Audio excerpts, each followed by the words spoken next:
I think maybe because, look, he came from the business background. His dad was very prominent in the trucking business in Tennessee. And the trucking business, everybody says, well, it's a business. No, all businesses are not run the same, Skip. You can't, football is totally different. It's hard for me to believe that a football business, the NFL, operates like a trucking business.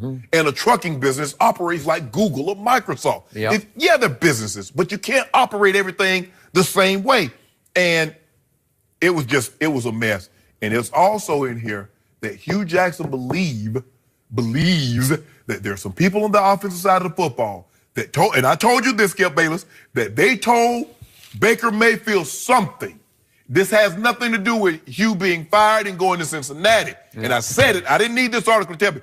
Somebody told Baker Mayfield something for him to feel some type of way about Hue Jackson. And this article validated that for me. But they got some issues. The question is, Skip, he has his guy in place. Hopefully, Freddie Kitchens does a great job. But how long? Let's just say, for the sake of argument, Skip, next year they start 1-5, or they start 2-7.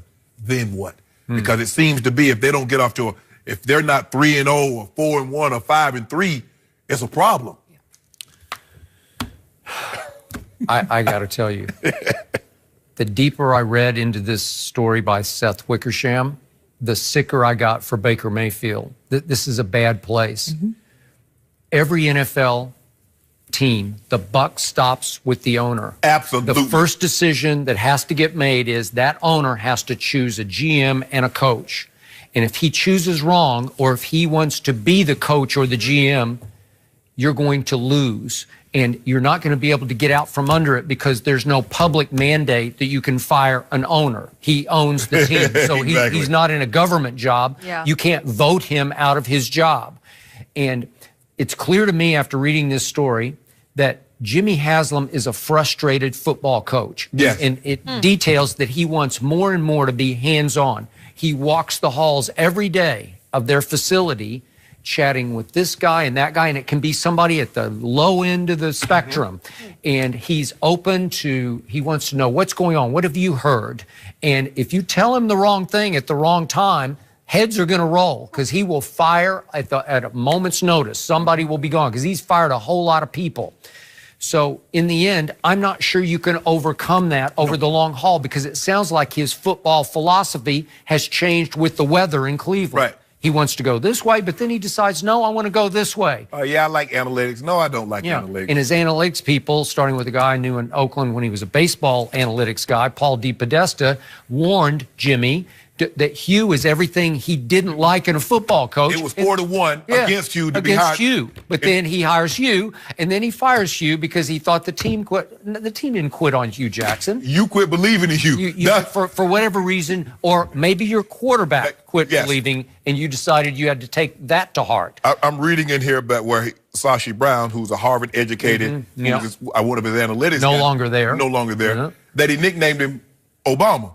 And he's like, you know, there are people in the thing that didn't like it, say it was offensive, and he's like, oh, it's a compliment.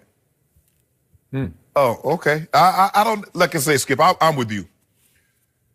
The thing that whether you like the Patriots or you don't, the way they've structured their situation, Mr. Kraft is here, Coach Belichick, and then the players.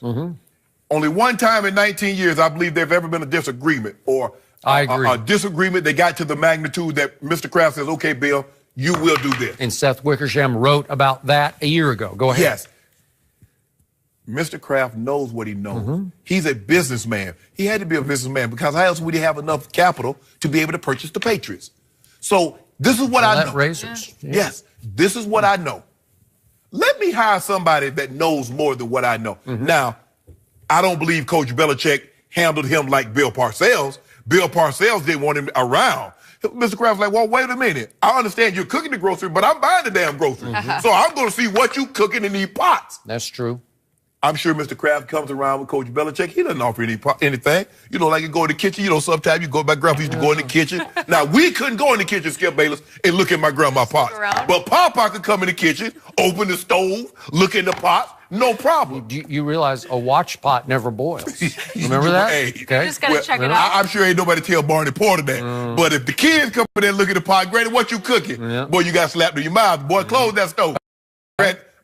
Mr. Crafton come around. He just wants to be in the loop. He just needs, just keep me updated. What's happening? Yeah, updated. Yeah. He ain't trying to say, hey, Bill, you know, I really like this offensive lineman out of Texas. I think we ought to give him a look. That's not what he's doing. And I can assure you, if he were to have dinner, I don't even know how often Mr. Kraft were to go to dinner. Well, they'd never pick it in the top 15 anyway. So they go to dinner, and I'm not going to take a guy, Skip, because I didn't like the handshake he gave me.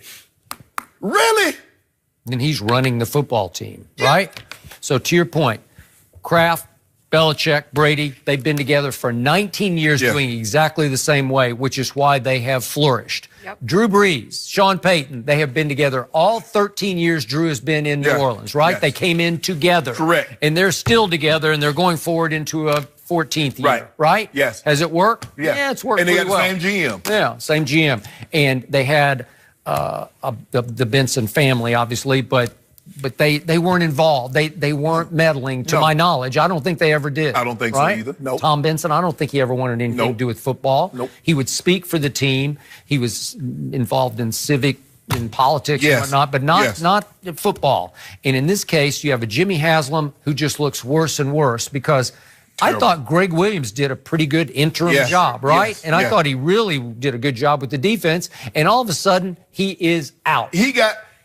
Greg Williams got less credit for being the head coach than Freddie Kitchens got for being the offensive coordinator. How's that possible? I mean, can you imagine Josh McDaniels receiving more credit for the team's success than Bill Belichick? No, I can't.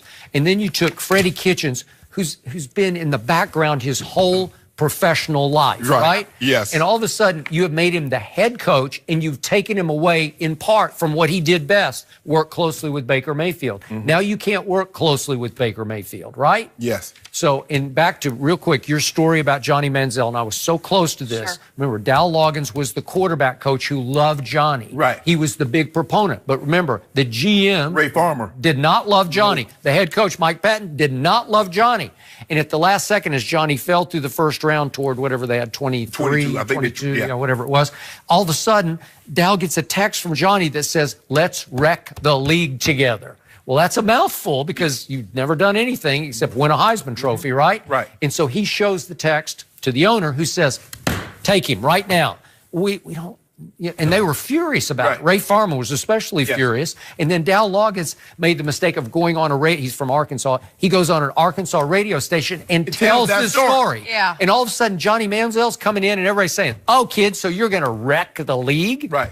Okay, good luck with that. And so now he's the hand-picked guy for the owner. Yeah. So how soon? Now it's just a matter of time. We got to play him. You're going to fail. It's not going to work. The expectations alone. I mean, look at all the head coaches. He fires Chudzinski after 1 year.